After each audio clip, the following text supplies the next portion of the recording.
We are all fatheads. About half of the dry weight of our brain is fat. Lower levels of the long-chain omega-3 fat DHA in some areas of Alzheimer's brains got people thinking that maybe DHA was protective. Since the level of DHA in the brain tends to correlate with the level of DHA in the blood, one can do cross-sectional studies of dementia and pre-dementia patients, and they do tend to have lower levels of both long-chain omega-3s, EPA, and DHA circulating in their bloodstream. Now, this doesn't necessarily mean that lower omega-3 levels cause cognitive impairment. It was just a snapshot in time, so you don't know which came first. Maybe the dementia led to a dietary deficiency, rather than a dietary deficiency leading to dementia. What you want is to measure long-chain omega-3 levels at the beginning, and then follow people over time, and indeed, there may be a slower rate of cognitive decline in those that start out with higher levels. And you can actually see the difference on MRI. Thousands of older men and women had their levels checked and were scanned and then rescanned, and the brains of those with higher levels looked noticeably healthier 5 years later. The size of our brain actually shrinks as we get older, starting around age 20. Between ages 16 and 80, our brain loses about 1% of its volume every 2 to 3 years, such that by the time we're in our 70s, our brain has lost 26% of its size and ends up smaller than that of 2 to 3-year-old children. As we age, our ability to make the long-chain omega-3s like DHA from the short-chain omega-3s in plant foods, such as flax seeds, chia seeds, walnuts, and greens, may decline.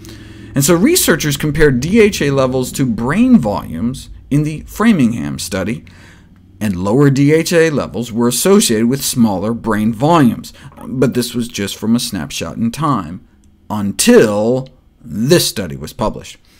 Higher EPA and DHA levels correlated with larger brain volume 8 years later. While normal aging results in overall brain shrinkage, having lower long-chain omega-3s may signal increased risk.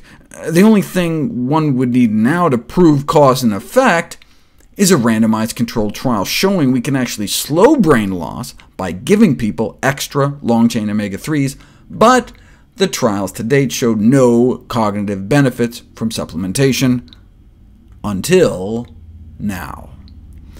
Double-blind, randomized interventional study providing evidence for the first time that extra long-chain omega-3s exert positive effects on brain functions in healthy older adults, a significant improvement in executive function after 6.5 months of supplementation, and significantly less brain shrinkage compared to placebo. This kind of gray matter shrinkage in the placebo might be considered just normal brain aging, but it was significantly slowed in the supplementation group.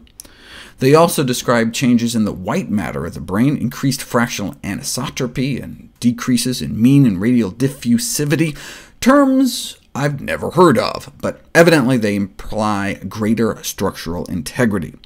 So, having sufficient long-chain omega-3s, EPA and DHA, may be important for preserving brain function and structure. So the next question becomes, what's sufficient, and how do you get there?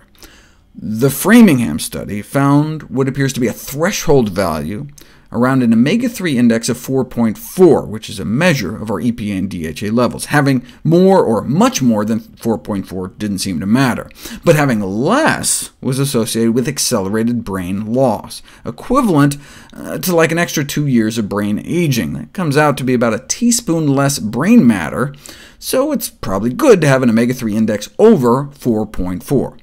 The problem is that people who don't eat fish may be under 4.4. Nearly 2/3 of vegans may fall below 4, suggesting a substantial number of vegans have an omega-3 status associated with accelerated brain aging. The average American just exceeds the threshold at about 4.5, though if you age and gender match for the vegans, ironically, the omnivores did just as bad. There's not a lot of long chains and Big Macs either. But having a nutrient status no worse than those eating a standard American diet is not saying much.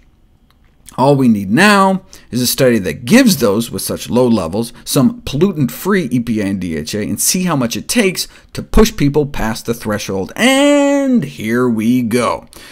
They took those eating vegan with levels under 4, gave them algae-derived EPA and DHA, and about 250 milligrams a day, took them from an average of 3.1 over the line to 4.8 within 4 months. And so that's why I recommend everyone eat a plant-based diet along with contaminant-free EPA and DHA to get the best of both worlds, omega-3 levels associated with brain preservation while minimizing exposure to toxic pollutants.